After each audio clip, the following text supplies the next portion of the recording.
आषाढी एकादशीला गाईला खाऊ घाला ही एक वस्तू 33 कोटी देवतांचा आशीर्वाद आणि अक्षय पुण्य प्राप्त होईल. नमस्कार. श्री स्वामी समर्थ सर्वांना आपले मनपूर्वक स्वागत आहे. आषाढी एकादशी हा भगवान विठ्ठलाचा अतिशय पवित्र आणि पुण्यदायी दिवस मानला जातो. या दिवशी उपवास, नामस्मरण, दान आणि सेवा केल्याने अनेक पटींनी पुण्य प्राप्त होते अशी श्रद्धा आहे. आज आपण जाणून घेणार आहोत की आषाढी एकादशीच्या दिवशी गाईला कोणती एक वस्तू खाऊ घातल्याने 33 कोटी देवतांचे आशीर्वाद मिळतात आणि अक्षय पुण्याची प्राप्ती होते. अशी पारंपरिक धार्मिक मान्यता का सांगितली जाते? गायीचे धार्मिक महत्त्व थोडक्यात. सनातन परंपरेत गाय ही गोमाता म्हणून पूजनीय मानली जाते. अनेक धार्मिक ग्रंथांमध्ये गायीमध्ये 33 कोटी देवतांचा वास असल्याचे वर्णन आढळते.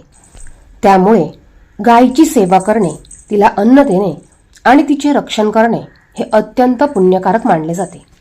विशेषतः आषाढी एकादशीसारख्या पवित्र दिवशी गायीची सेवा केल्याने भगवान विठ्ठल प्रसन्न होतात अशी भक्तांची श्रद्धा आहे.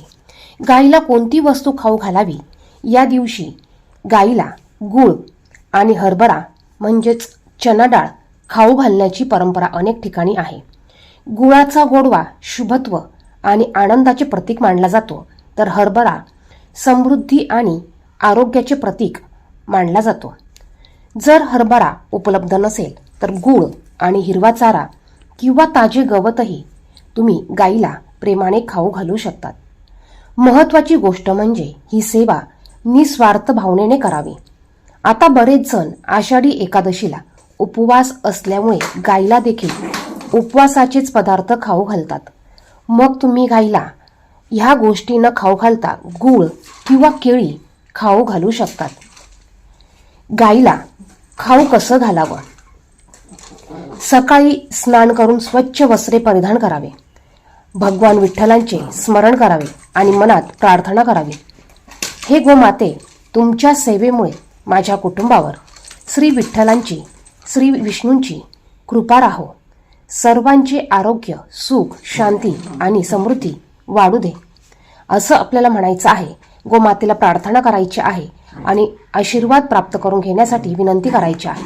त्यानंतर गाईला प्रेमाने गूळ आणि हरभरा आपल्या हाताने खाऊ घालायचा आहे. त्यानंतर तिच्या पाठीवर प्रेमाने हात फिरवा आणि गोमातेला नमस्कार करा. धार्मिक श्रद्धेनुसार 33 कोटी देवतांचे आशीर्वाद लाभतात. घरात यामुळे सुख समृद्धी वाढते. घरातील नकारात्मक ऊर्जा कमी होते. भगवान विठ्ठलांची कृपा प्राप्त होते. माता लक्ष्मी, श्रीहरी भगवान विष्णू हे देखील यामुळे प्रसन्न होतात. दानाचे आणि सेवेचे अक्षय पुण्य मिळते. मनाला शांती आणि समाधान मिळते. हे लाभ श्रद्धा आणि धार्मिक परंपरेवर आधारित मानले जातात. यानंतर आणखीन काय करावे? आषाढी एकादशीच्या दिवशी जास्तीत जास्त श्री विठ्ठल विठ्ठल जय हरी विठ्ठल या नामाचं नामस्मरण करायचं आहे. ओम नमो भगवते वासुदेवाय नमः या मंत्राचा जप करायचा आहे. तुळशीची पूजा करायची आहे. गरजूंना अन्नदान करायचं आहे. पक्ष्यांना धान्य आणि जनावरांना चारा द्यायचा आहे.